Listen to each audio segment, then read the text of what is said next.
Hi, I hope you're here looking for answers, because I have them.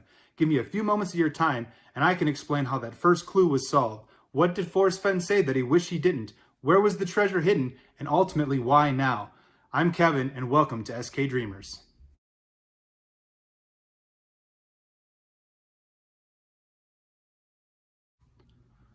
There are going to be 3 videos made. This first video will go through the 31 minutes that it took to solve that first and most important clue. The second video is actually a trip to the site where the treasure was buried, and the third video goes into complete detail of the entire 9 clues solved for the poem. At the start of my process, before I dug into the poem, I kind of wanted to read, what was been going on lately. It's been 10 years, so I read some quotes recently, and there was one quote that caught my eye from Mr. Fenn, and he said that he said something that he wished he didn't say.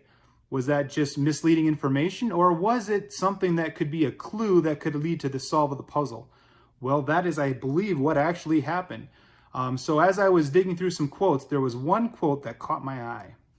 The information I'm sharing are actual screenshots off my phone. This case, we started on November 19th at 12:31 a.m.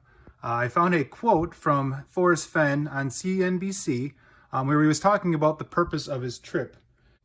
Here's the quote that really caught my attention. I hope parents will take their children camping and hiking in the Rocky Mountains. I hope they will fish, look for fossils, turn rotten logs over to see what's under them, and look for my treasure. This didn't seem to be a haphazard thing that just came off the top of his head.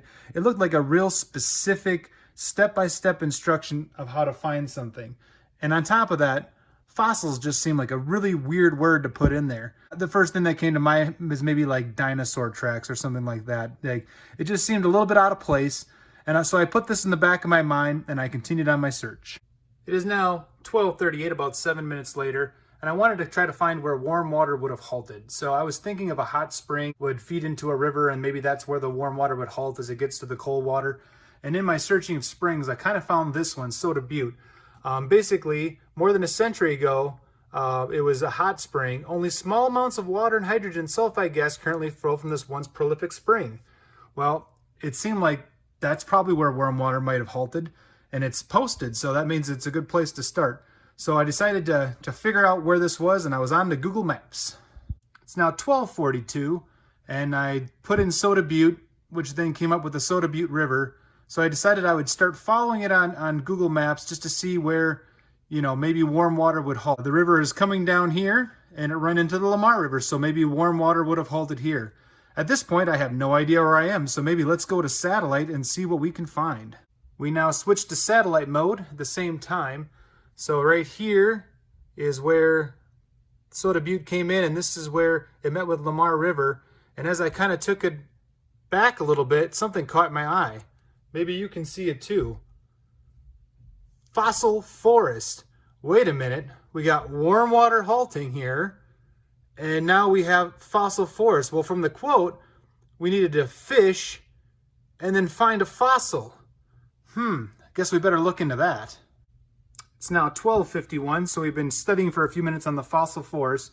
And I got a couple quotes here to read for you. It is the remnants of these trees that are now found standing upright at different elevations for about 20 miles along the northwest end of Specimen Ridge in Yellowstone, in what is widely regarded as the largest fossilized forest in the world. Who knew? So reading on, at 1:02, now 31 minutes after I started, we're now at the Yellowstone Park site, and I was reading again about fossil forests, and then this hit me. This cycle is thought to have taken 200 years from old to new forest. It was a process scientists say that repeated itself for tens of thousands of years. So essentially, Specimen Ridge was made when a volcano would bury a forest. The groundwater would seep into the tree and then turn the tree to stone. A new forest would then start growing on top of the ash of the old volcano. So there's layer upon layer of forests, old to new. I think I heard that somewhere. So here we are. 12:31 to 1:02, we went from a quote mentioning fossils to fossil forests being old and new forests. So with forests old and new on the mind, let's read that first paragraph. As I have gone in there alone and with my treasures bold, I can keep my secret where and hint of riches new and old. So he is going to bury his treasure where there's hint of riches new and old. Well, we just found out that basically old forests get buried, get petrified, and new forests grow on top of them. There'd be hint of new and old with that, and also that's where his treasure was found. So that means that the first clue is that the treasure is located in Yellowstone National Park on the Specimen Ridge in Lamar Valley. So where do you start? That would be clue 2, where warm waters halt. Begin at Soda Butte. And as you can see here, this is probably the most prominent petrified stump on the Specimen Ridge. And there's some reasons why this makes sense. It may seem a little thin, but let's look at the bigger picture here. We know later in the poem that we're wise and find the blaze. So when you blaze a trail, you actually remove the outer layer of bark from a tree and permanently mark it. Well, this tree was petrified, which means the inside turned to stone, but the outside bark actually rots off. So what you're seeing here is a stump or a tree without bark, which is wisely why we find it to be the blaze. In addition, it impacted his childhood being to this place.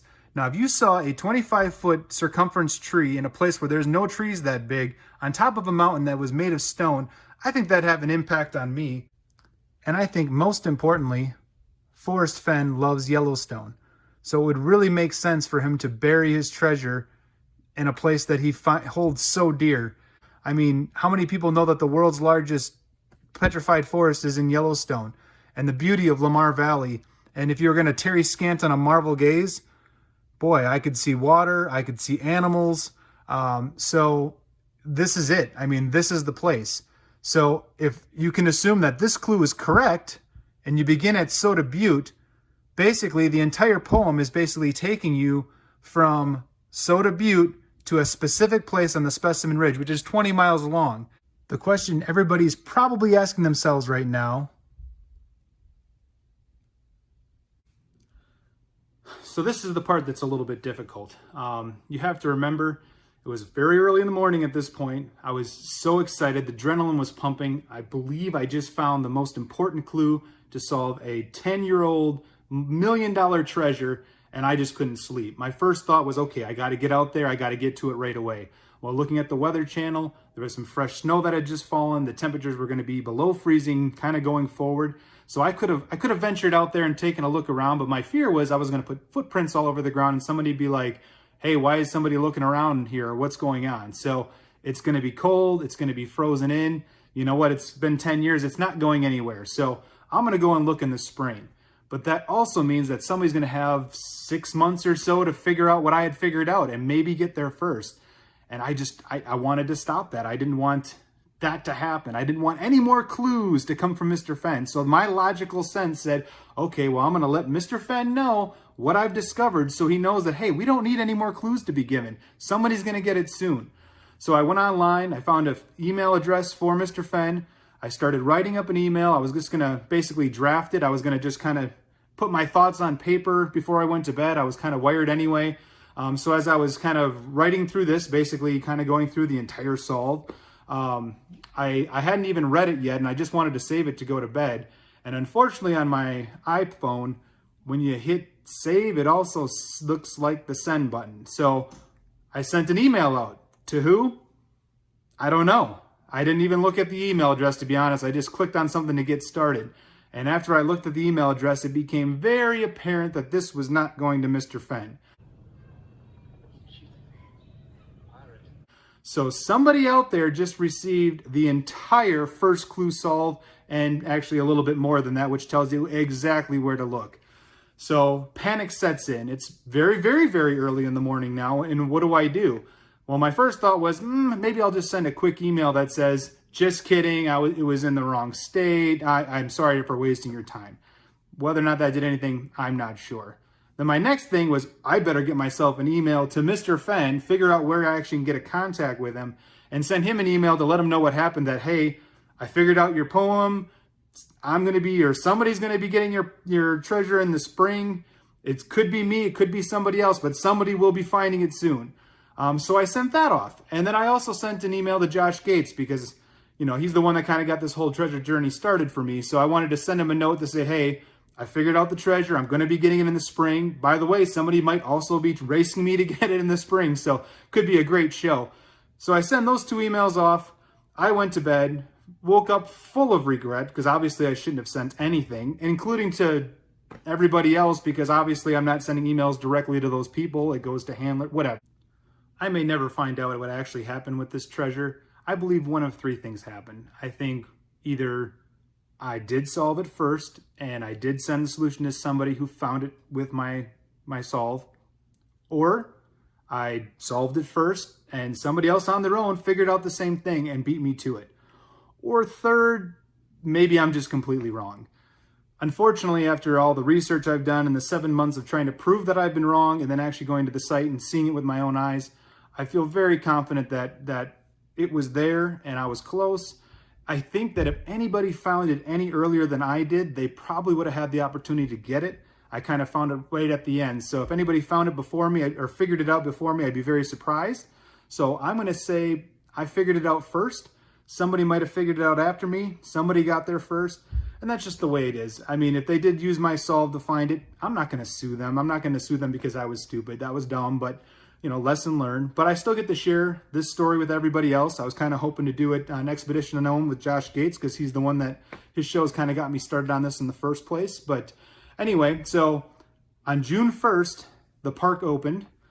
I had some work things that I had to do. I had to rearrange my schedule. There was some quarantines that were being lifted in Montana, and I wasn't sure if they were going to be done in time. And like 2 days before June 1st, they announced it. So by the time they officially announced that area of the Yellowstone was going to be open, I booked my trip. I was on my way on June 6th. I was halfway there in St. George, Utah, when I found out that the treasure had been found.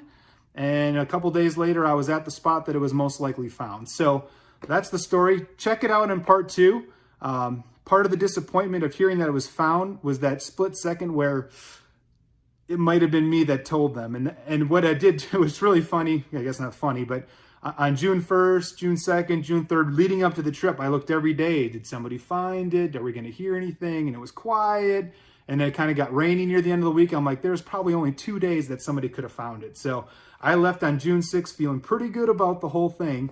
And then on June 7th, a dose of reality hit, and it was a little bit hard, but here's the truth. If it would have happened the day before and I knew it was not there, I might not have gone on the trip, and that would have been a shame. Or worse, if I would have went 1 day further and then they would announce that it was found and I had no internet, I would have spent 5 days up on the mountain looking for stuff that wasn't there and probably wrecked a great family trip. So I'm going to be thankful. I had an amazing week in Yellowstone. Please, people, go and check that out.